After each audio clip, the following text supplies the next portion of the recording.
ദൈവികമായ രക്ഷയും കരുണയും നമ്മുടെ പേരുണ്ടായിരിക്കട്ടെ. വിശുദ്ധ ഖുർആൻ സൂറത്തുൽ ബഖറ വചനം 27.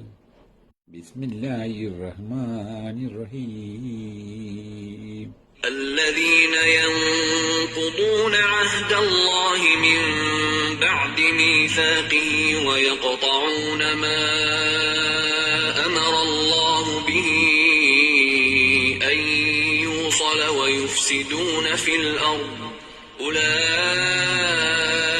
هم الخاسرون.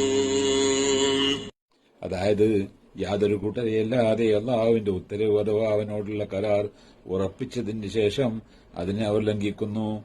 ചേർക്കപ്പെടുവാൻ അള്ളാഹു കൽപ്പിച്ചിട്ടുള്ളതിനെ അവർ മുറിച്ചു കളയുകയും ചെയ്യുന്നു. ഭൂമിയിൽ അവർ നാശമുണ്ടാക്കുകയും ചെയ്യുന്നു. ഇവരെ മാത്രമേ വഴിവിഴപ്പിലാക്കുകയുള്ളൂ. അക്കൂട്ടർ തന്നെയാണ് നഷ്ടക്കാർ.